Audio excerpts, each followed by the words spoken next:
Kemudian dari situlah mulai kita mencari metode-metode berbenah itu ternyata ada metodenya. Kemudian juga manfaat yang lain dari seni berbenah ini akan mengurangi stres.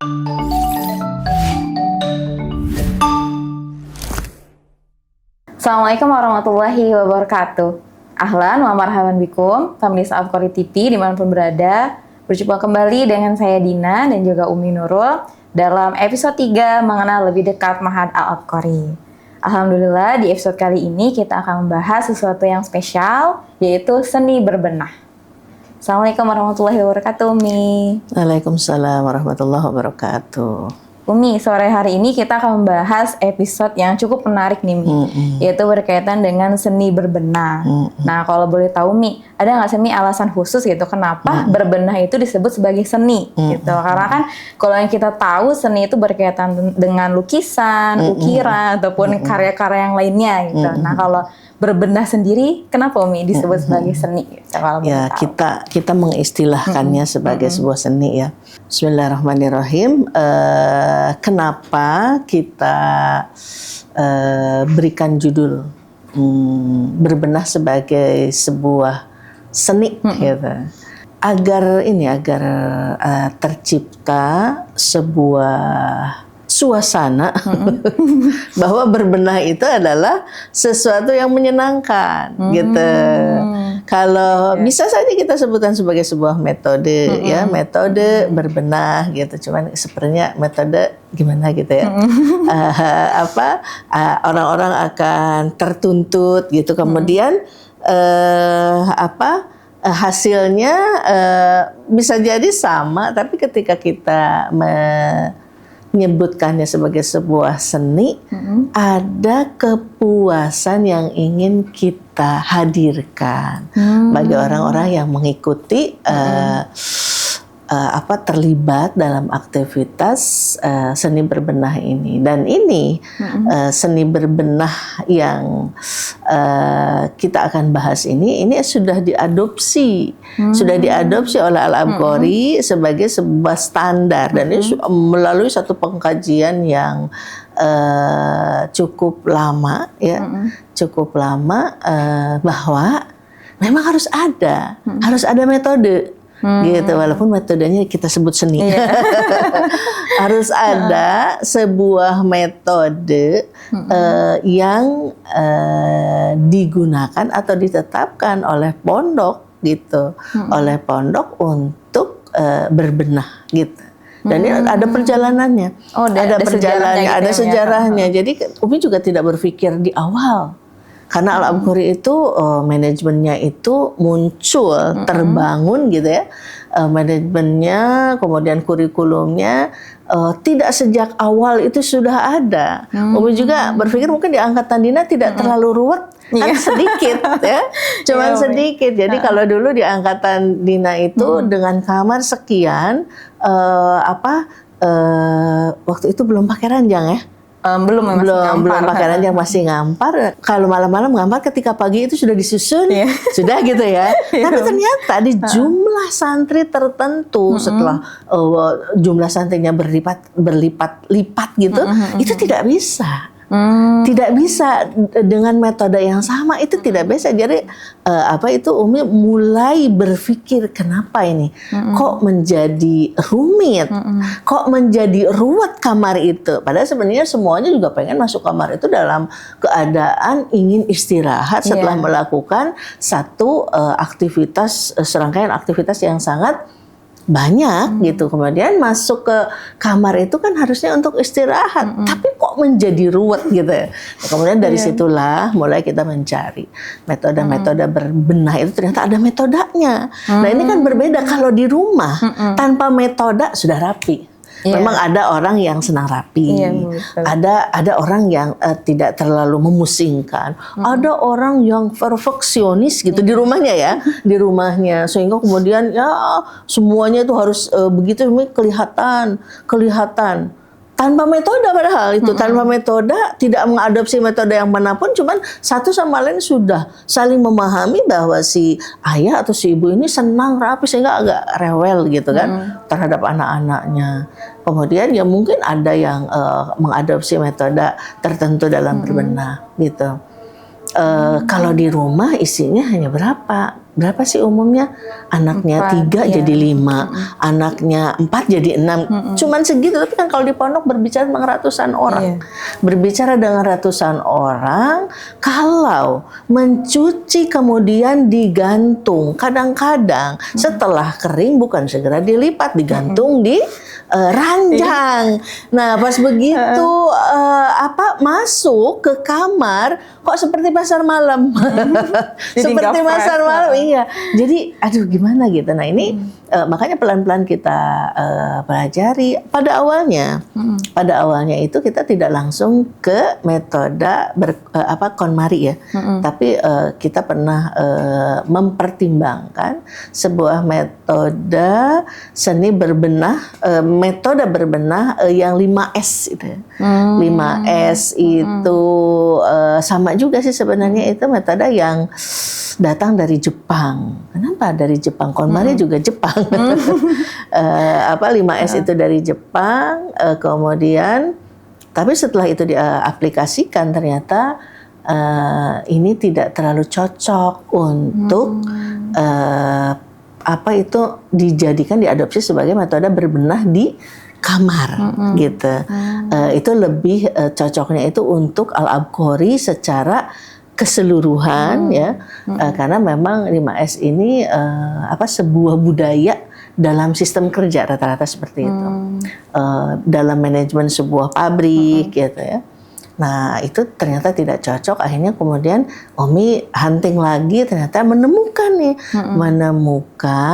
sebuah seni berbenah yang diluncurkan atau yang dikarya sebagai buah karya dari Marie Kondo, seorang perempuan asal Jepang ya, yang kemudian metodenya itu disebut sebagai sebuah KonMari gitu ya. KonMari-nya itu diambil dari namanya, itu nama Kondo dan Marie gitu. Marie Kondo, KonMari gitu. Jadi KonMari. Jadi KonMari seperti itu. Nah, uniknya kalau Umi melihat ini agak unik. Karena apa? Ternyata berbenah itu berkaitan dengan kesehatan mental. Gitu. Kalau kita kan di episode 2 itu berbicara tentang generasi strawberry yang secara mental ternyata lemah begitu ya. Nah, di episode ini kita bedah sebuah metode yang diadopsi di pondok ini, metode berbenah yang ternyata itu ada kaitannya dengan kesehatan mental anak-anak. Ya itulah, tadi kan ketika masuk ke kamar itu dalam keadaan berantakan, kan kita gimana gitu loh, ya kan, rasanya root yang seharusnya menjadi tempat istirahat malah tidak jadi istirahat, atau jengkel dengan wangi-wangian teman-temannya gitu ya, berbagai macam. Nah ketika tidak diatur seperti itu, nah wajar kalau kemudian muncul anak-anak tidak betah, anak-anak stres gitu, karena memang ya unik di sini. Makanya kemudian kita adopsi dan kita canangkan sebagai sebuah metode seni berbenah. Ini sebuah metode untuk berbenah di kamar. Gitu, di kamar. Nah ini ada banyak manfaatnya. Ada banyak manfaat dari dari berbenah, dari seni berbenah KonMari ini ya. Yang pertama akan meningkatkan fokus. Nah tidak fokus kan masalah mental, ya kan?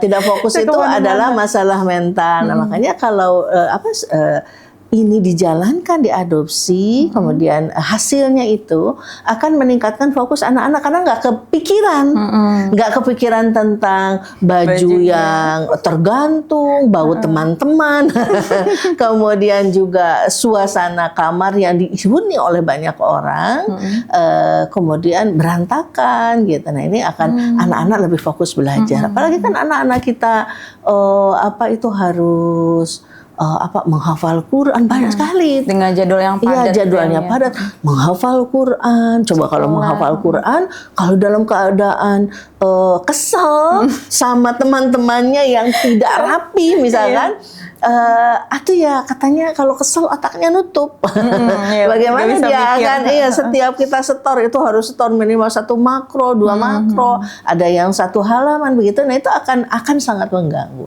akan mengganggu produktivitas dalam belajar. Sehingga dengan melaksanakan, mengadopsi dan melaksanakan, nggak cukup diadopsi oleh pondok tidak dilaksanakan, sama saja akan terjadi kesemerautan ya. Ini akan meningkatkan fokus belajar anak-anak. Kemudian juga akan memperbaiki kualitas tidur. Jadi tidurnya nyenyak, tidur siang. Berapa lama sih kita kalau tidur siang itu? Tidur sebentar siang hari, kayaknya hanya setengah jam. Apalagi dengan bongkar baju, pakai baju ya itu udah berkurang lagi. Nah, dengan seperti masuk sebuah hotel, kenapa kemudian kita harus membayarnya mahal? Kenapa kita kemudian jadi sebuah pilihan rekreasi? Biasanya di rumah berantakan, masuk hotel rapi jadi akhirnya nyenyak gitu ya tidurnya. Kenapa kita tidak menciptakan suasana itu di rumah? Gitu. Kenapa kita tidak menciptakan suasana rapi, bersih, tertata itu di rumah sendiri? Kenapa harus kita membeli sebuah paket rekreasi? Itu bisa kita ciptakan di rumah, walaupun ya tidak mesti sebenarnya rapi, bersih, tertata itu berkait erat dengan harga tempat tidur yang mahal atau segala sesuatu yang serba mahal, tidak gitu. Tidur siangkah atau tidur malam sama juga. Tidur malam juga kalau rapi, kemudian juga tertata, itu akan memperbaiki kualitas tidur. Kita kan anak-anak itu nggak banyak tidurnya. Jadi dari berapa sih jam malamnya? Jam 10, jam 3, setengah 4 sudah mulai dibangunkan gitu.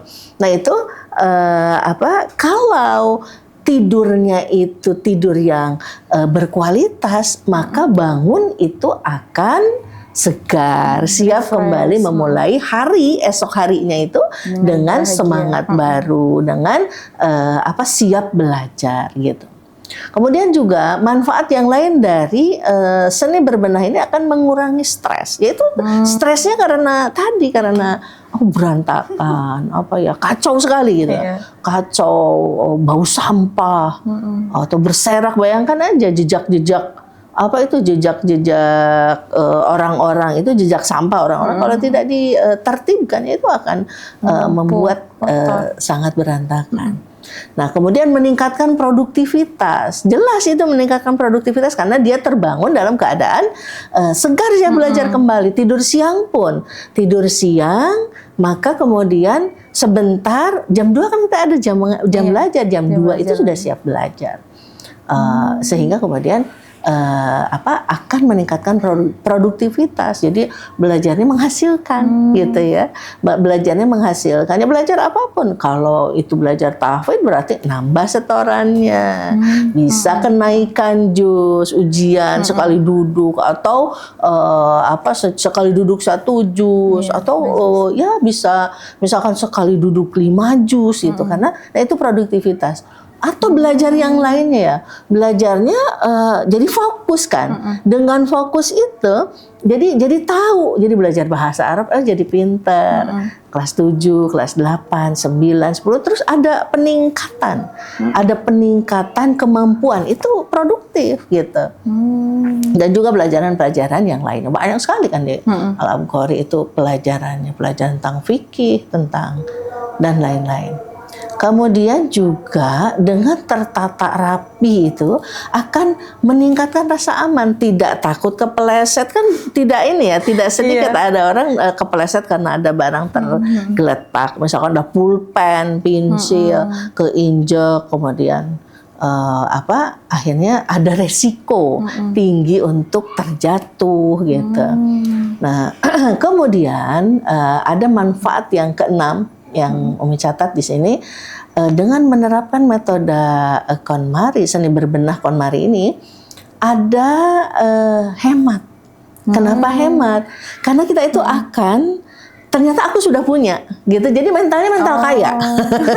Mental kaya, misalkan apakah dihitung tuh ya, memang dari awal juga sudah dihitung, apa itu kaos kaki itu harus ada berapa, celana dalam itu harus ada berapa, baju mihnah itu harus ada berapa, gamis, seragam dan lain-lain. Nah dengan seperti itu tuh jadi tidak perlu beli lagi karena ada orang-orang yang memiliki mental sebaliknya dari mental kaya, sehingga kalau ngelihat itu harus beli.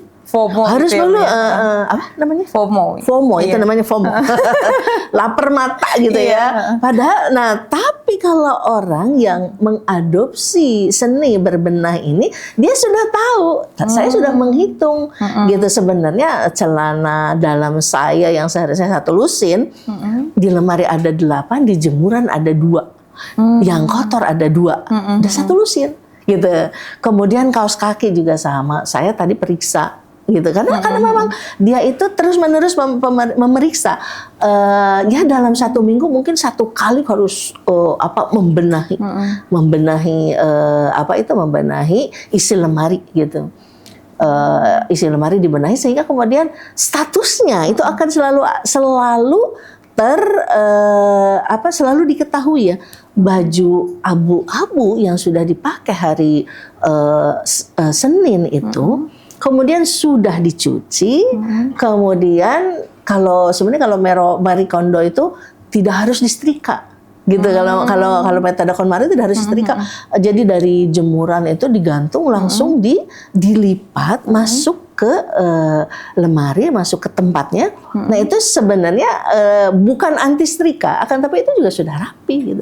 Yang membuat kita tidak rapi itu adalah dari jemuran bos aja dikumpulin tanpa sampai numpuk gitu ya, sampai numpuk ya, ketika diangkat mau dipakai ya kusut gitu.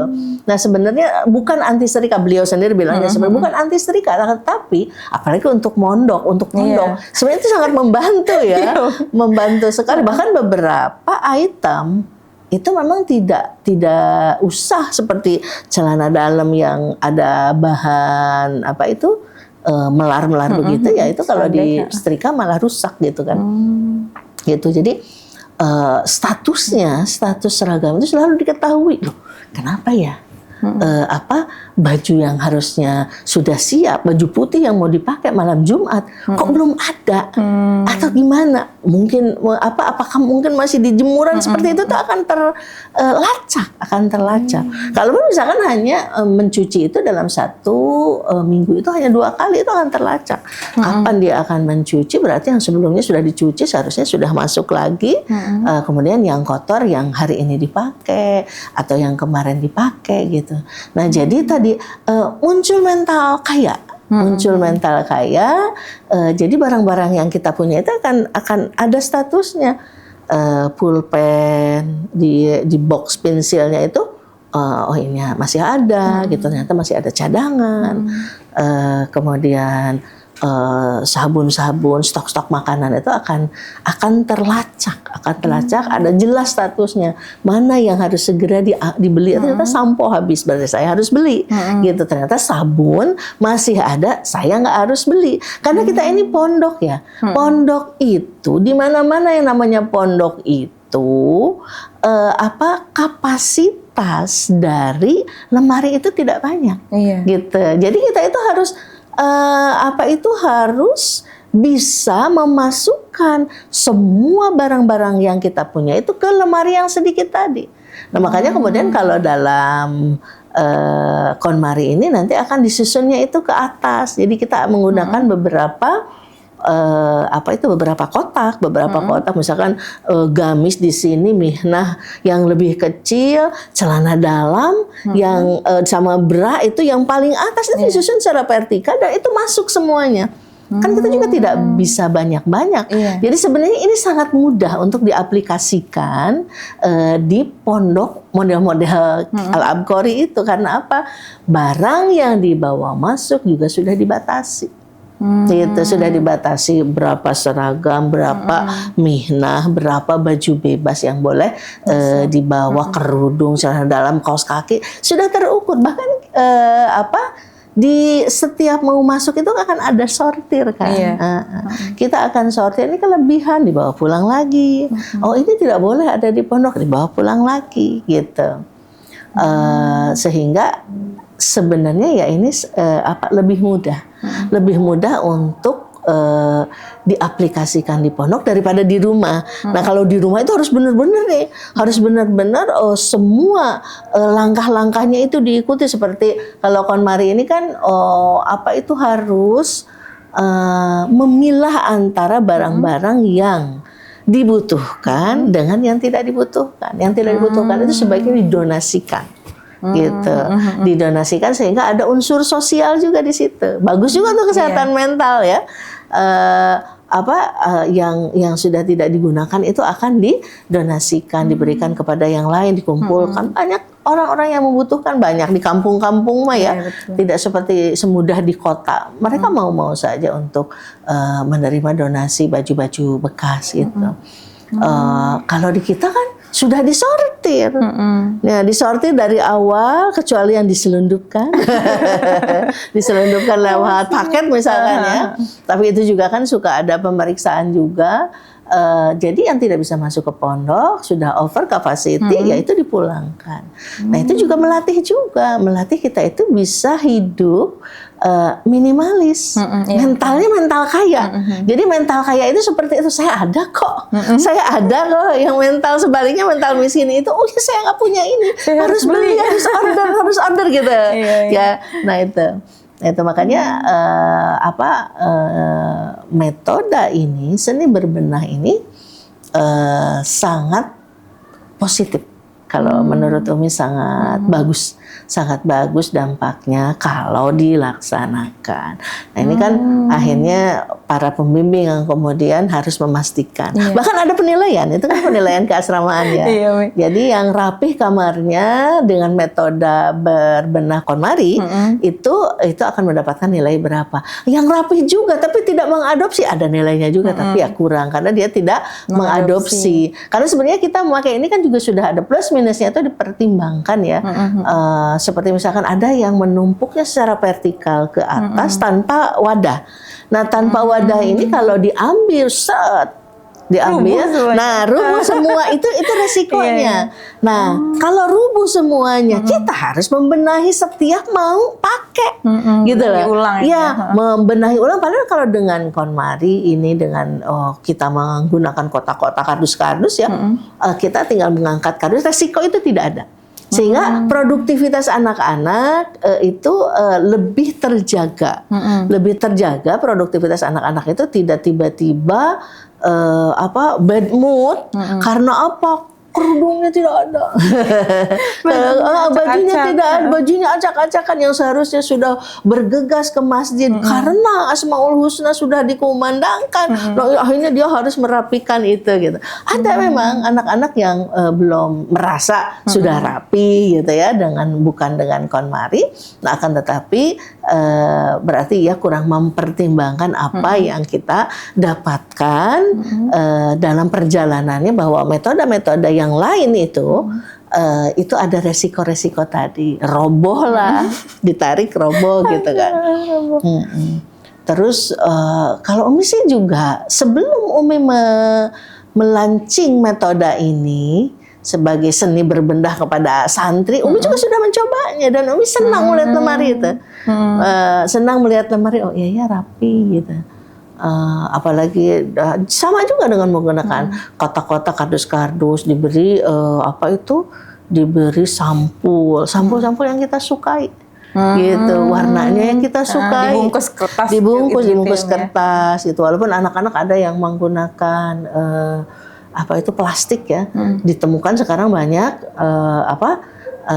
KonMarinya itu dengan plastik gitu, dengan plastik box gitu yang sudah sebenarnya tidak masalah, tapi yang dia lewatkan apa tadi, spark joy-nya itu, sesuatu yang menyenangkan ketika melihat ternyata suka balon nih, ya kita pakailah bungkus yang ada gambar-gambar balonnya, atau misalkan anak laki-laki suka mobil, gambar bungkus dengan mobil, gambar-gambar mobil atau apalah yang kita suka gitu ya, dari sisi warnanya, dari sisi gambarnya gitu, itu bisa ada efek secara mental, spark joy tadi ya, seperti itu. Jadi ini sangat bermanfaat ya, sangat bermanfaat dan sangat positif. Umi melihat, merasakan sendiri, apalagi anak-anak yang dari rumahnya itu tidak dibekali ya, dan tidak dilatih untuk berbenah sendiri. Nah dengan ini tuh bagus, sangat bagus. Reaksi dari orang tua juga, respon dari orang tua juga sangat positif untuk metode yang kita jalankan, tinggal dilaksanakan aja. Kadang-kadang ya ada saja orang-orang yang menyalahi, itu nanti kembalinya ke sebuah penilaian gitu. Seperti yang dibahas pada episode sebelumnya. Jadi kalau terlibat, semuanya akan mendapatkan hasilnya. Semua akan mendapatkan hasilnya, semua akan merasakan manfaatnya. Begitu. Berarti banyak sekali manfaatnya dari seni berbenah lewat metode KonMari ini ya. Apalagi mungkin untuk perempuan, untuk akhwat itu kan butuh perjuangan, apalagi dalam melipat gamis atau jilbabnya yang lebar panjang, kadang bingung, aduh ini gimana ngelipetnya. Kalaupun nggak pakai KonMari biasa aja itu kan, pakai box tuh bentuknya suka beda-beda gitu Mi. Ada yang segini, ada yang segini gitu, jadi nggak rapi gitu. Nah dengan metode KonMari ini, alhamdulillah gitu, pas dilihat rapi semua, ukurannya sama gitu ya. Jadi luar biasa, memang benar-benar sangat menghilangkan stres itu, menyembuhkan mental betul Mi.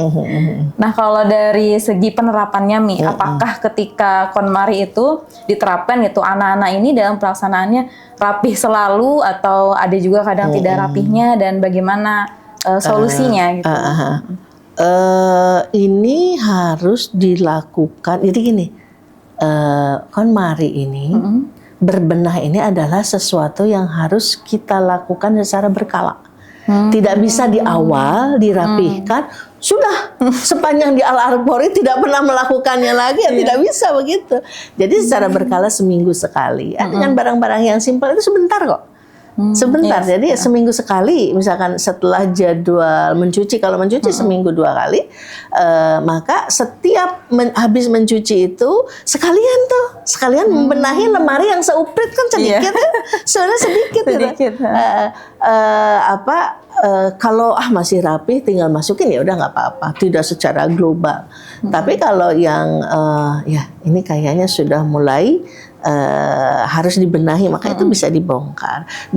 Semua kardus dikeluarkan, kita masukkan kita masukkan baju-baju yang gamis ke tempat gamis, yang celana ke tempat celana, yang daleman ke tempat daleman, yang mihnah ke tempat mihnah gitu.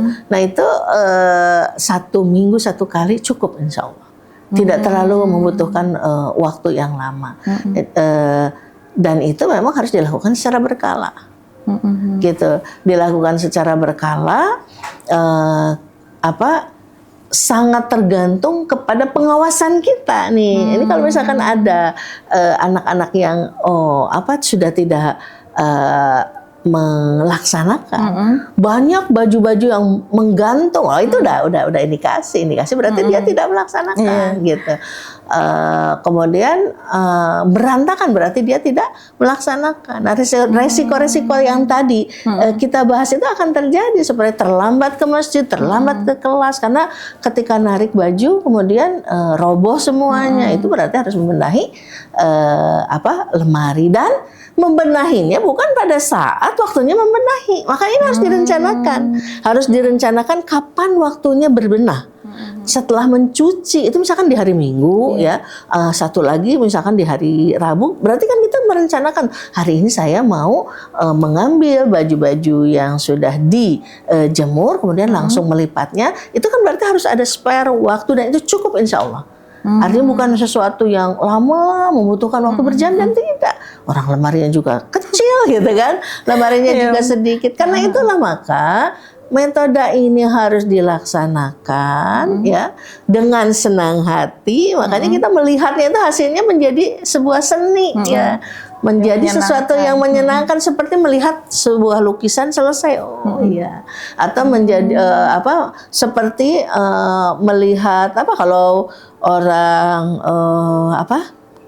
ya seni masak memasak itu ya, kalau sep-sep itu kan sudah terhidang, sudah matang, terhidang, kemudian dengan garnish yang bagus sudah dinikmati di meja sebagai sebuah hidangan yang dia ada kepuasan gitu ya. Ada kepuasan setelah beliau itu selesai memasak seperti itu. Ya makanya kemarin kita katakan sebagai sebuah seni agar itu juga tidak jadi beban. Karena begini, ada anak-anak yang secara mental itu melihat bahwa kegiatan sapu menyapu itu hina. Sapu menyapu, nyuci mencuci, kegiatan kewanitaan kok dianggapnya sebagai sebuah kehinaan. Makanya dalam pengarahan, ketika Umi memberikan pengarahan terkait KonMari kepada anak-anak itu, jangan melihat seperti itu. Marie Kondo itu sampai diundang kemana-mana untuk untuk memberikan membantu konsultan ya, beliau seorang konsultan membantu menyelesaikan persoalan-persoalan tadi tuh, orang-orang yang beli akhirnya menumpuklah baju-baju gitu, itu yang sudah tidak terpakai tapi masih bagus-bagus, karena kan sekarang ini ya sangat mudah untuk mendapatkan produk fashion itu dari mulai yang mahal sampai yang murah. Dari mulai yang murah sampai yang mahal. Yang murah sampai yang mahal itu mudah. Itu kan berbeda dengan 30 tahun yang lalu ketika Umi masih remaja.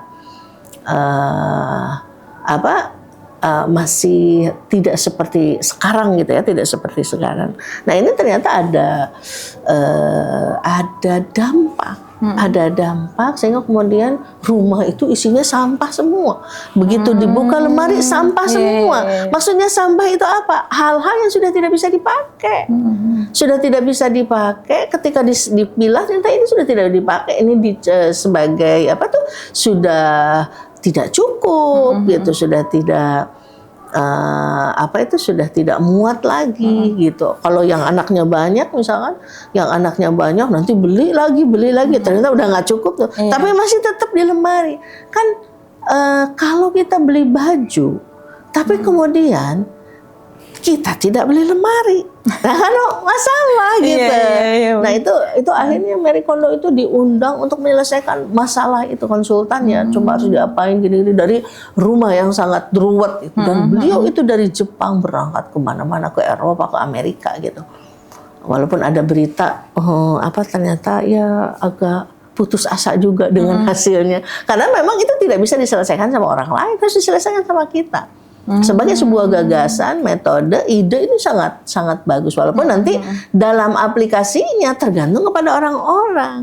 Kalau untuk menyelesaikan masalah tadi harus terus-menerus mengundang Marie Kondo dalam pengawalan Marie Kondo, ya repot gitu. Jadi kitanya yang harus mengaplikasikannya, menjalankannya gitu. Seperti itu. Berarti memang harus ada kemauan juga dari diri sendiri ya. Makanya kan dia diawalinya itu dari nanti di awal masuk ke Al-Abqori itu ada sebuah pengarahan tentang KonMari itu. KonMari itu apa itu, bahkan jauh sebelum itu, karena kita agar dibantu juga oleh orang tua menyiapkan toolnya. Sampai mereka dikasih arahan, pakai kardus ini gitu. Walaupun ketika landing di Al-Abqori kita sudah menyediakan kardusnya. Jadi Umi itu pernah memesan kardusnya sampai 1 truk datang. Karena kita susah untuk mendapatkan kardus untuk sejumlah anak-anak. Jadi ketika ini mulai diaplikasikan di sini, pada bolak-balik ke warung, dan itu ternyata tidak cocok. Tidak semuanya cocok dari sisi ukuran, kekuatan. Karena kalau kardusnya itu yang kuat itu ya bertahun-tahun ya nggak rusak gitu. Sampai kemudian akhirnya Umi cari, ternyata Umi bertemu tuh dengan seseorang yang sering produksi itu. Kemudian kita minta, bisa nggak dibuatkan ini? Oh bisa, tapi nggak boleh sedikit. Dikirimlah 1 truk. Saya masih ada, sampai sekarang masih ada, walaupun sudah tidak banyak gitu. untuk memudahkan gitu, untuk memudahkan mendapatkan tool ya, mendapatkan tool. Jadi dari rumah itu sudah diajari sama orang tuanya harusnya. Nah, Umi juga ketika memberangkatkan mondok itu kan seperti itu, diajari bagaimana caranya melipat, apalagi anak laki-laki, melipat baju, melipat ini, melipat. Kalau anak perempuan gamis gitu ya. Gamis itu juga agak rumit, kerudung bagaimana gitu kan. Tidak segi empat, yang segi empat mudah. Tapi ini tidak segi empat, malah segitiga ya. Kita kasih arahan begini caranya gitu. Nah, kalau dari cara membuatnya Mi, gimana sih Mi cara membuat cara corner mengaplikasikan, gitu? Cara ya. mengaplikasikan.